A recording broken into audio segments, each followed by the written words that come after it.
Good evening, Belize, and welcome to XTV's news broadcast for Tuesday, February 25, 2025.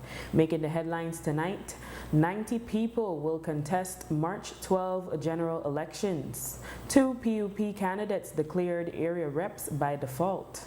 Controversial Hopkins land leases terminated. SB-UDP demands sole usage of the color red. And families of deceased Americans of Moroccan descent start GoFundMe pages. We take our first break and return with the news in detail.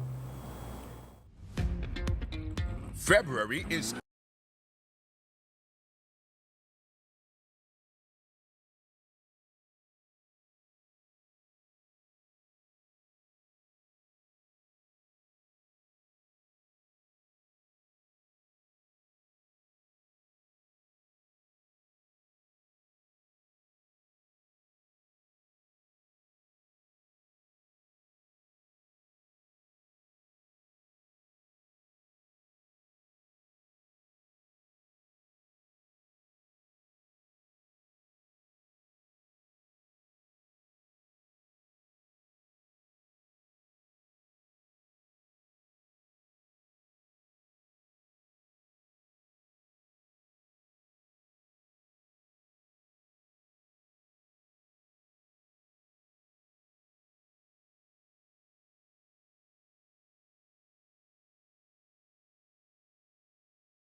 kunun toon tilay ichiltikal. Sikbal to pachlay tii tulakalon.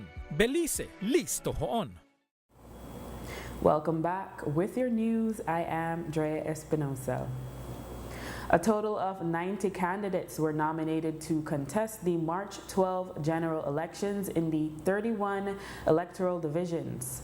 Based on a breakdown from the Elections and Boundaries Department, the PUP fielded 31 candidates and the UDP 41. Notably, they did not provide a breakdown based on the two factions, but we can report that the SB-UDP nominated 25 candidates and the TP-UDP nominated 15 candidates, while Anthony Boots Martinez is also deemed a UDP candidate.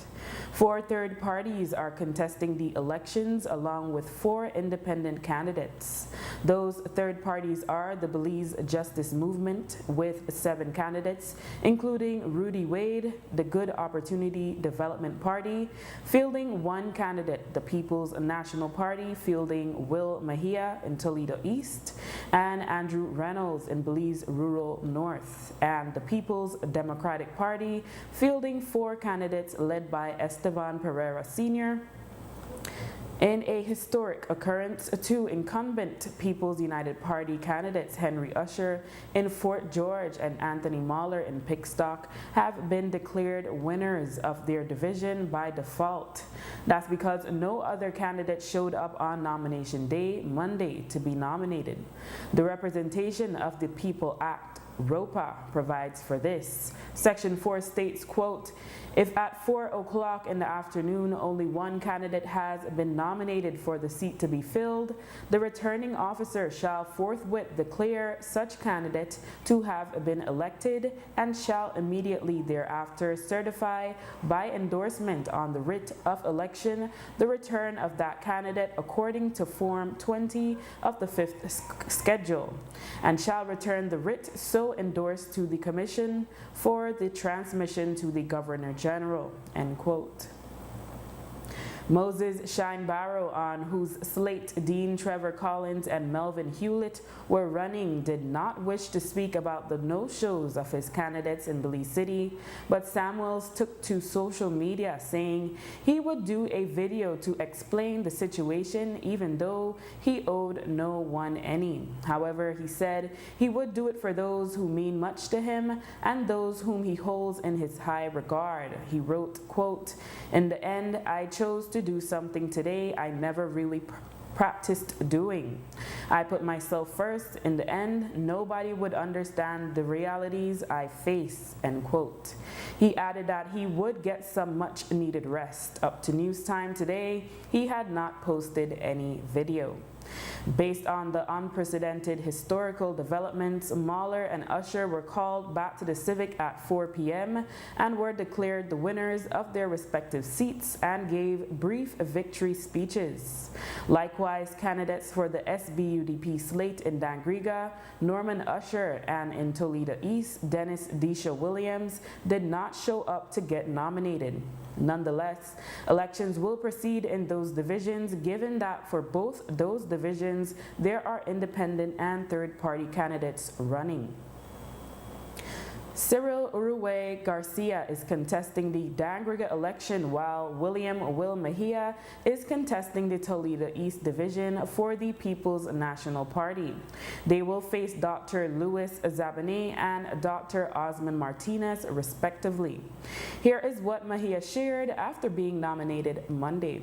I just want to thank all the people who came out today, the people who came out to nominate me. Most importantly, I want to thank them.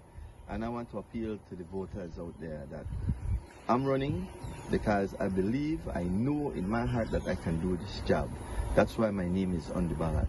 I have served the people of Punta Gorda for over 20 years doing community projects and participating in the local community events and supporting all these other projects that happen in our community. I want to continue to do that. I want to rid our tongue of corruption.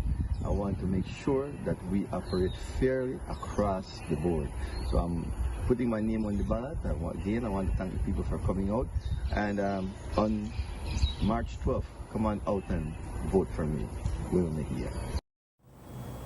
In the case of Colette, Barrow's candidate Raymond Rivers showed up for nomination but could not get the 6 persons needed to nominate him. In that division, therefore, incumbent Patrick Faber will face off against a newcomer for the PUP, Devin Daly.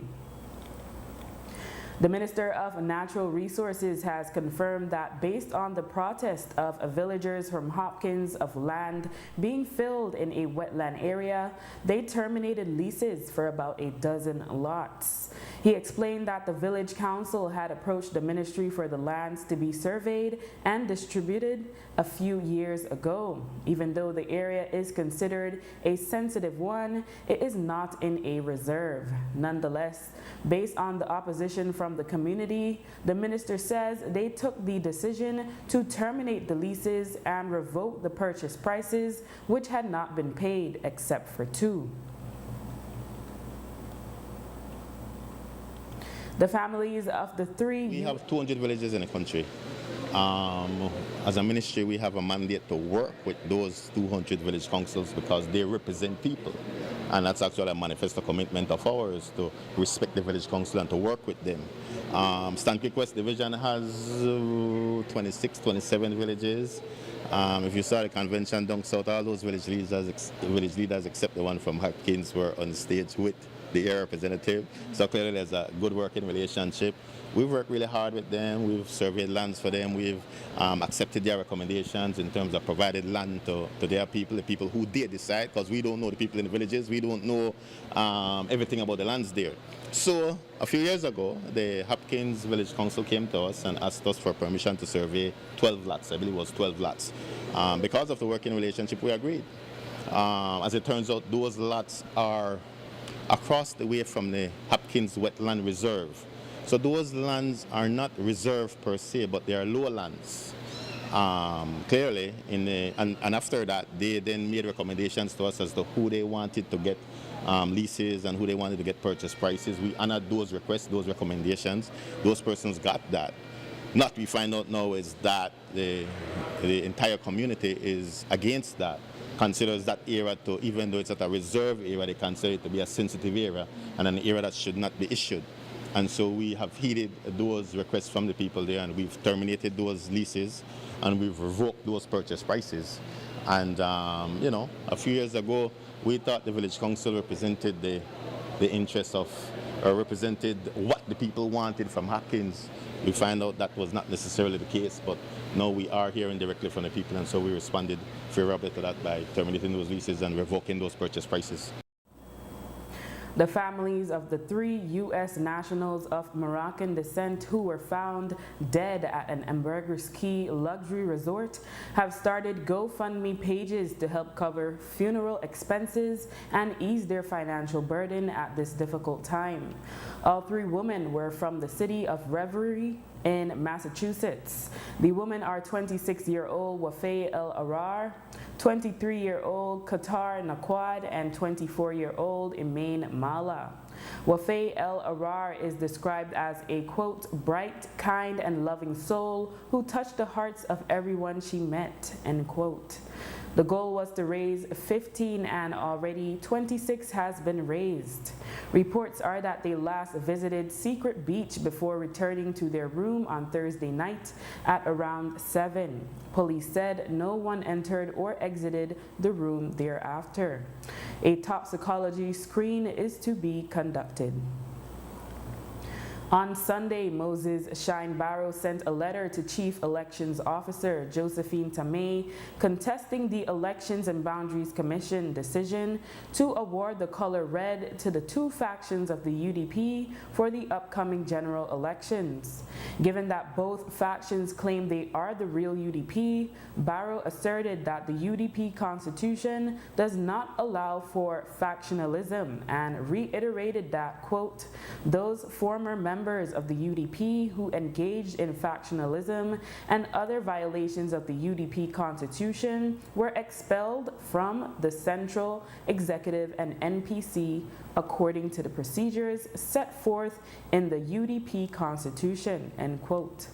Barrow then insisted that Tracy Panton is not a part of the UDP and her challenge of that decision lies before the court. He added that even if she were still a member of the UDP, she has, quote, no right to be a candidate on behalf of the party. He said that Panton formed her Alliance for Democracy, which he said should be recognized as a party, and she should be recognized as the leader of that party. He then reiterates he is the only leader of the UDP. Apart from the letter to the Elections and Boundaries Department, a letter was sent today to Elections and Boundaries Commission (EBC) Chairperson Oscar Puga by Attorney John Nemhard on behalf of Moses Shine Barrow in respect of the color red. The letter notes that the UDP has traditionally used the color red since the inception of the party. The party wants that only their 25 candidates in the upcoming elections be allowed to use red. On the matter of allowing Tracy Panton's faction to also use red, the letter notes, quote, if the EBC, contrary to the dictates of the UDP, recognizes the faction and its members as UDPs, it would mean that the UDP is being represented by 39 candidates for the upcoming general elections when there are only 31 constituencies. End quote. After the break, attorney complains of Tango 8 lockdown. Prison CEO says he's preserving order and discipline. Stay with us.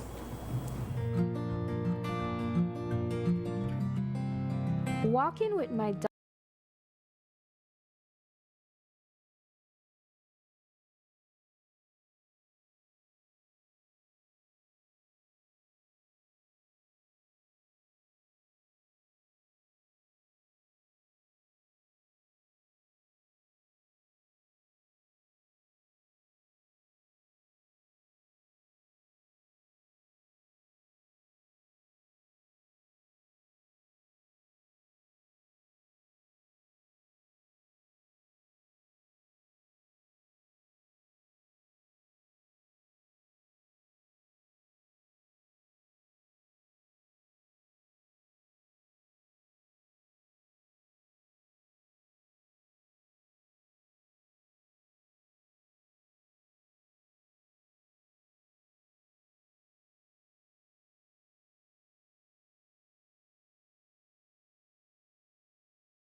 Tell me what you woulda fight for.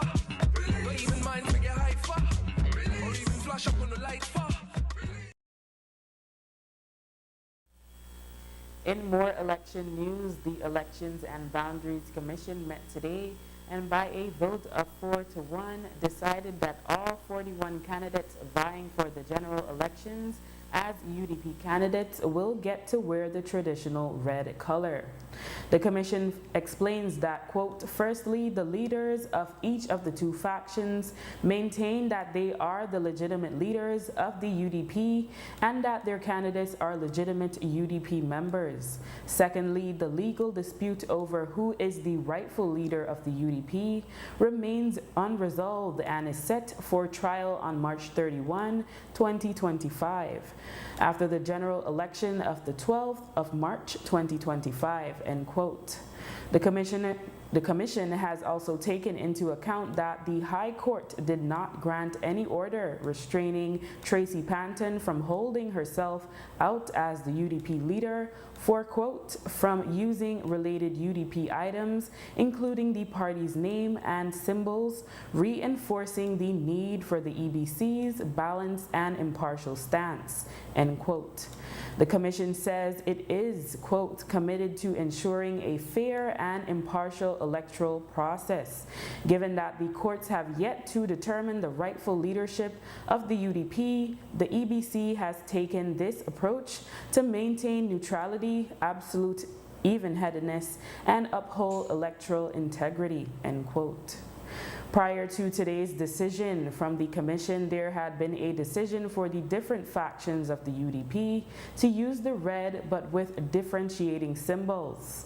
Ralston Fraser, the Belmopan candidate under the Moses Shine Barrow-led UDP, told the media on nomination day that he is focused about the decision. Fraser recalls when he recently ran as an independent, he was not allowed to use any color that an existing party or independent candidate had chosen, not even a similar shade. He questioned what has changed since. And I ran independently. When I made my application to Election and Boundaries, you know what? Election and Boundaries pulled out a set of papers and explained to me so kindly that, listen, Mr. Fraser, you cannot use red because, as you know, red is representative of the mass party, United Democratic. You cannot use blue for the same reason. They told me I couldn't use green because there was a representation for that. They told me I could not use yellow because there was a representation for that. I said, okay, fine. I will find a color that I can use. And they also told me that you cannot use a color that is too close to any of these colors to avoid confusion. This is what the Election and Boundaries told me. So I went out and I found orange, and that's the color I chose. Fast forward to now and the question you're asking me.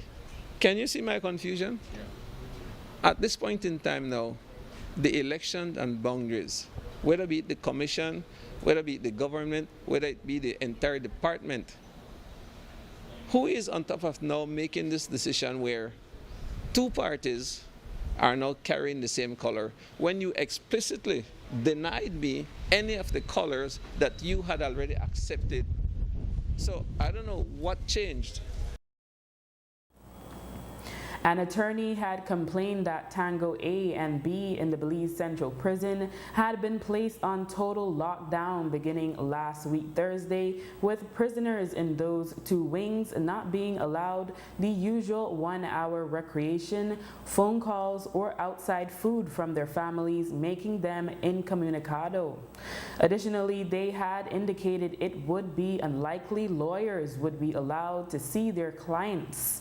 However, prison CEO Virgilio Murillo explained to Creme News XTV that no prisoner is prevented from seeing their attorney even during a lockdown. He explained, however, that the building was placed on lockdown as a means of establishing order and discipline as the prisoners were stealing items from each other. According to Murillo, the items have all been recovered. He also indicated that the phone calls, outside food, and recreation are all privileges. Speaking about the April 2024 murder of Darren Dalacoin Taylor, who had links with land consultant Ricardo Drea, who himself was assassinated 8 months prior, Commissioner of Police Chester Williams says a suspect was identified but remains at large. The individual is 24-year-old Steve Wellington Ortiz. Williams says that based on tips, they executed several operations across the country but have still been unable to locate him. As to a motive, Williams says they believe it is related to the land fraud issue that Borgia raised, but they could never get anyone to put their claims in writing.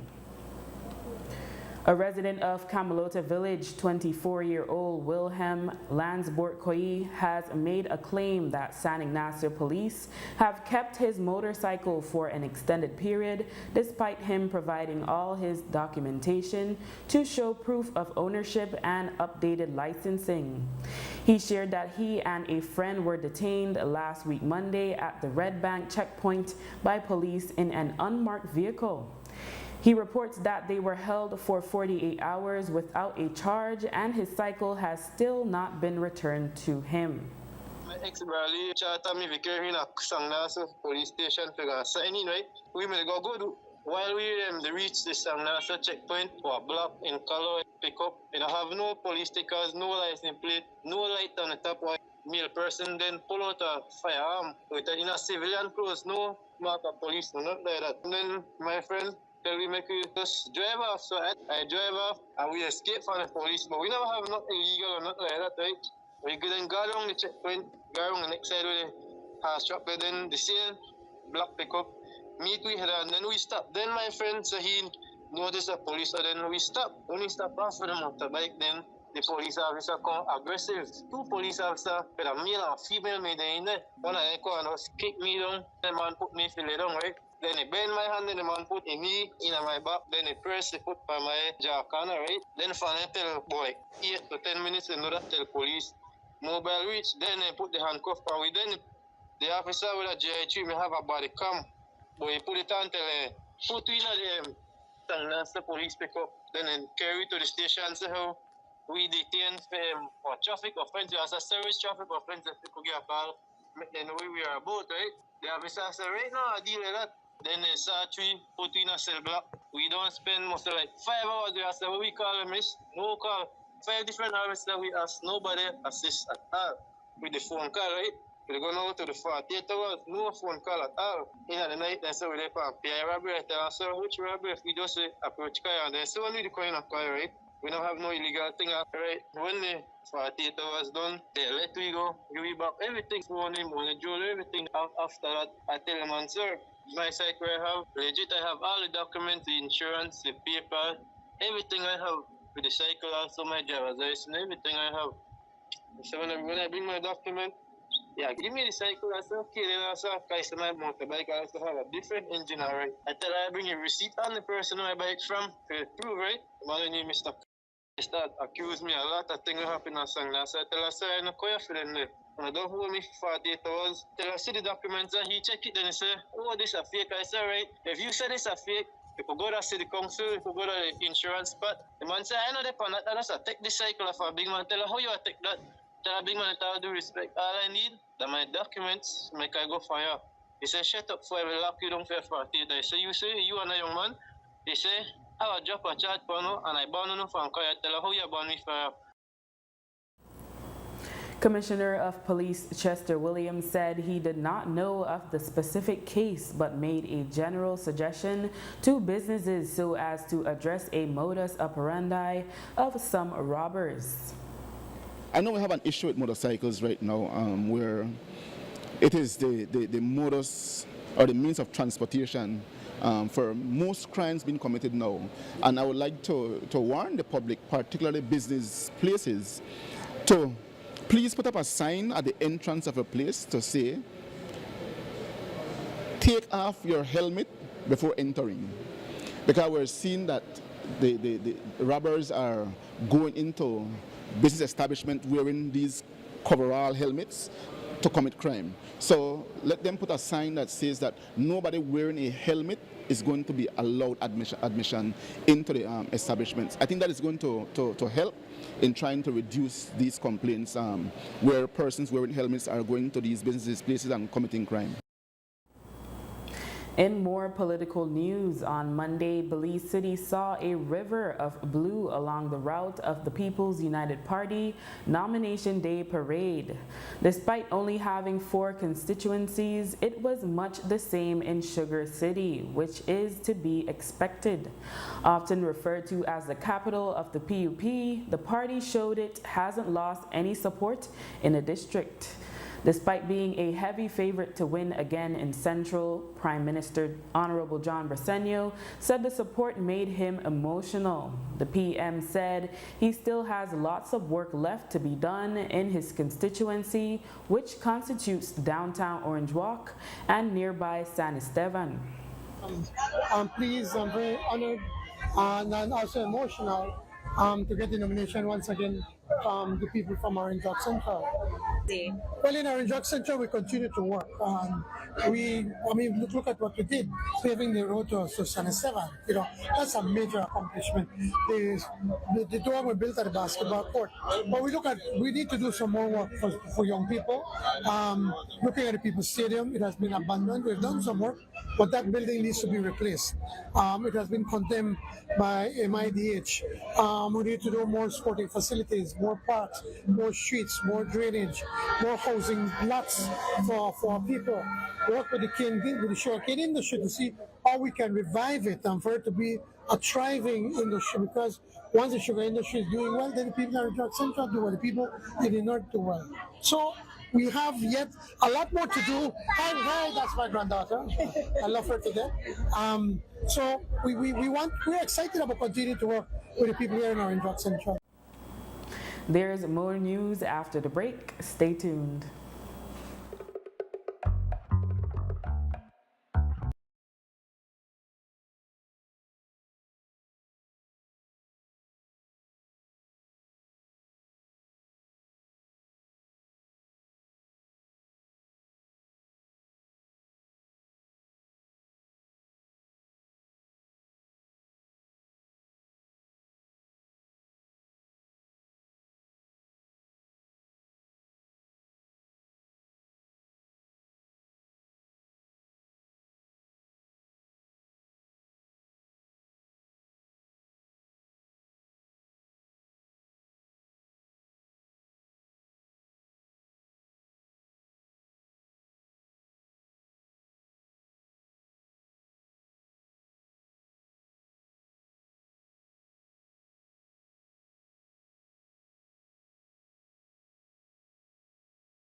You're now ready to truly experience Social Security at your fingertips.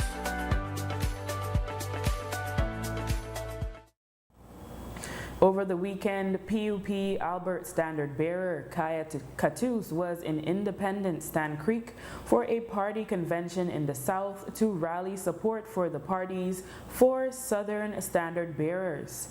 Katus addressed the crowd and in her speech seemingly took shots at her UDP counterpart Tracy Panton. Katus said that Panton cannot keep up with her on the campaign trail nor on the bicycle, not even in the mirror. Many on social media interpreted that as body shaming and many condemned her choice of words. On Monday, Katus told Creme News XTV that she will not apologize as people simply misunderstood her words, which she said simply meant that she looks in the mirror and sees a young, energetic politician. On Monday, Panton refused to address the comments. I have no response to that issue. I believe that the people of Belize and the users of Facebook have responded appropriately to that issue. The Prime Minister was also questioned about Katus's choice of words. The PM said she can defend herself and added that politics can be like a contact sport. The PM also said that the PUP has proven itself to be supportive of women in politics. Well, let me start off first of all to say that I believe that Kaya can defend herself and Kaya can clarify whatever it is that she said. But I can tell you here that our party has been a very strong supporter of women. We try to support them in any way that we can. As a government, we have been the government that appointed the most women in history of any government. And so we continue to support women. But again, as what Michael Finnegan would always tell you, politics is a contact sport, you know, and sometimes we kind of speak out of turn, but I don't think that whatever Kaya have said, I think you said it maliciously, you know, probably off the cuff, whatever it is, but I think that she can take care of that and answer it. Kevin Bernard is the incumbent PUP candidate for Orange Walk East. His original UDP opponent, Elodia Aragon Jr., resigned last month. Since then, Marlo Pereira has emerged as the TP UDP candidate, with Lance Palaya contesting under the SB UDP banner. Bernard said he is not worried about any opponent and said he is focused on his work and listed a few areas he would like to focus on in his constituency. It's a feeling of excitement, Kami, and you know when it comes to these moments, it's always exciting, especially to see the number of support you have and the number of support the people for the People's United Party. I am ready, the people of Orange East are ready, and I'm very confident that at the end of the day, on March 12th, people of Orange East will once again elect the humble servant and the People's United Party across this country. We have been working and we will continue to deliver to the people of Orange East. Now, before nomination day, we did not even know if there would be an opponent in Orange Walk East for you, Kevin Bernard. Now we have two. We have the two factions of the UDP setting up, one Lance Pelayo and the other one Marlo Pereira. Any comments on your challengers? I'd rather not comment on them. What I could say is that I am focused on winning this election, and I am not worried about any opponent. As I said in my Belize City, whoever they bring, we will ensure that we have one of the biggest victory for the People's United Party in Orange Walk East, and that is a guarantee.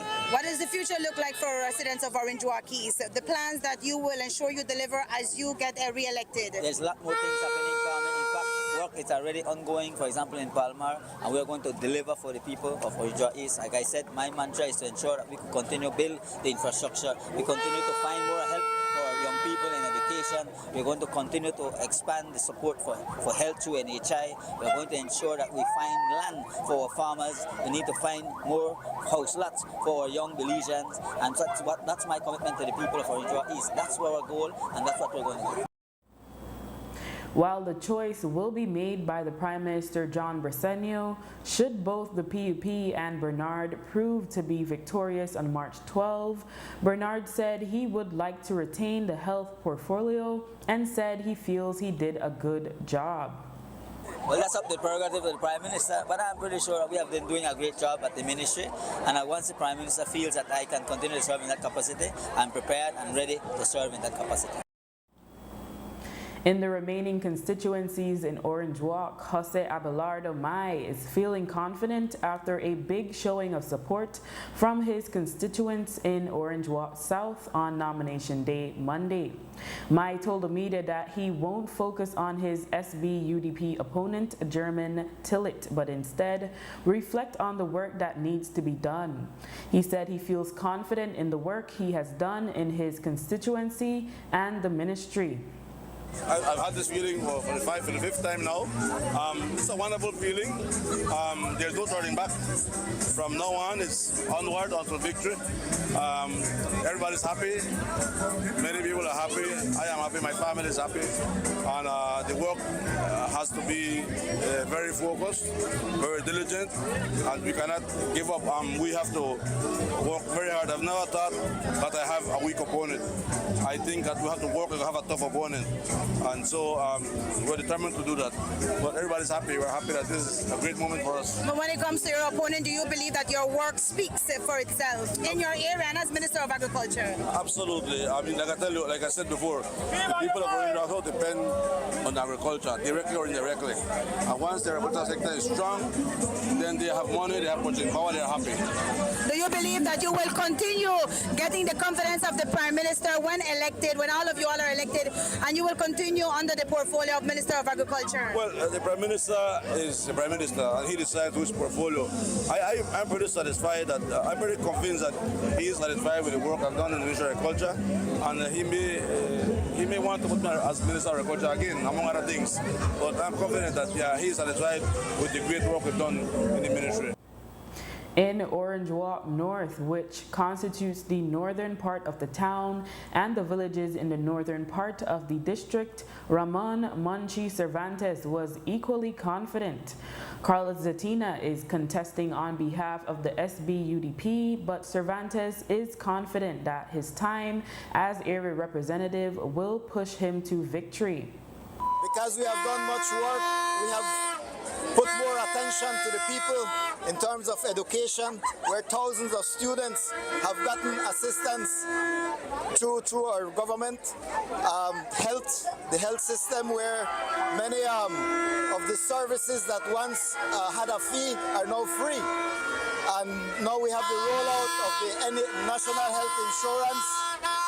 We have the building of some houses for people who need it. And we have been investing in infrastructure. We have started the paving of streets. We started in Trial Farm, and first God willing, the people of Orange Walk North give me another term, we will continue and expand the expansion of streets to other villages, and concentrate also on the paving of the main roads to villages like San Juan and Douglas and Santa Cruz and Roman. Those need it, so I will work towards that. And Oscar Mira is the incumbent PUP standard bearer in Belmopan after defeating John Saldivar back in 2020. For Mira, it was his first time as a politician. On Monday, Mira reflected on the work that he and his party have done in the capital city. He said that his work speaks for itself and that he hopes the Belmopan constituents will give him another chance. We have worked extremely hard in Belmopan to give a better image of what Belmopan is. Most people believe that Belmopan is just this little small town, you know, that is boring. And we have livened up Belmopan. But there is a lot of work to be done, a lot of infrastructure work. Belmopan is growing so fast. It's the fastest growing municipality in Belize. It is growing so fast, and we need to keep up with the infrastructure work. We have done a lot of infrastructure work. There's more to be done. There's a lot more to be done. We have worked extremely hard in ensuring that our young people get an opportunity to education. You know, Compre now is free. You can go to Belmopan Comprehensive School and get a free education. You get assistance in food food, you get assistance in uniform. When it comes to health, you know, the government has worked really hard to ensure that our people get the opportunity of getting health care. And NHI is rolling out to the Cairo District and Belmopan very, very shortly. We have plans of building the new tertiary level hospital in Belmopan. There's so much things going on. Mira said that he does not focus on his opponents much. However, Ralston Frazier, the standard bearer in the Belmopan for the SBUDP, said that he has met with Belmopan constituents and affirmed that many people are unhappy with the job that Mira did as area rep. You know, I didn't even look on that side, you know. My work speaks for itself. I think they have two candidates that want to call themselves UDP. It doesn't matter. I don't concentrate on what they have done and what they have not done. In 2020, there was a resounding rejection of one of those candidates. It wasn't even close. And I think that Belmopan has seen the work that I have done. And now it's not even about them or him. It's about what we bring and the good things that we bring to the development of the capital city. I came out with a strategy where I was going to go to the people and make sure that I go house to house as much as I possibly could have, given the short time that I had, and let the people know all that was wrong, and with the hope that this UDP, now in a position to become the government, would be able to attend their needs, their most basic needs, starting there. But that strategy had changed based on the determination of the people that I visited. As I said earlier, they are the ones telling me what is wrong. So here I am now, taking notes from the people, from all that they're telling me, and now we got to go around our table now to make sure that we fulfill the needs and the complaints that they are now giving us. And how do you feel about the competition? We know that today we saw both Oscar Mira and John Saldivar already become nominated. How are you feeling about that? That's no threat to me. My competition really is Oscar Mira. I am running against Oscar Mira at the polls. Frazier also said that voters in Belmopan need not worry about anyone else on the ballot other than he and Mira. John Saldivar, who is the TP-UDP standard bearer for the capital city, countered by saying that voters in Belmopan know who the traditional UDP are. He explained what he plans to do to get the people of Belmopan to vote for him. Hit the pavement, continue to meet the people, as many as we can. I know we won't be able to cover the entirety of Belmopan, but we're gonna try. We do have our campaigners out there in every part of the city, and we hope to cover every part of the city and get to every voter as we can, and bring them out for election day. Is the internal rift at the helm or at the leadership level affecting the support at all? Do you find that? I imagine if I say no, they'll say that I'm arrogant, but I will tell you that I don't think that the people of Belmopan will be confused any at all. I think they know exactly what is happening. They know who is the traditional UDP leader here in Belmopan. They understand the leadership rift, which has nothing at all to do with who is on the ballot here in Belmopan. People understand that very clearly, that John Saldivar is the man for Belmopan. Sir, this specific time slot is usually allocated for independent parties. Is that sort of indicative of where you guys stand? We're not going there. I think that initially they had given this slot to all the UDP. Maybe somebody requested something different. I don't know, but it hardly matters to me, the semantics of that. And with that, we have come to the end of our newscast. A repeat can be viewed on the station later tonight at 9 and again tomorrow at midday. Join us again tomorrow for another news broadcast. I am Drea Espinosa. Have a safe and enjoyable evening.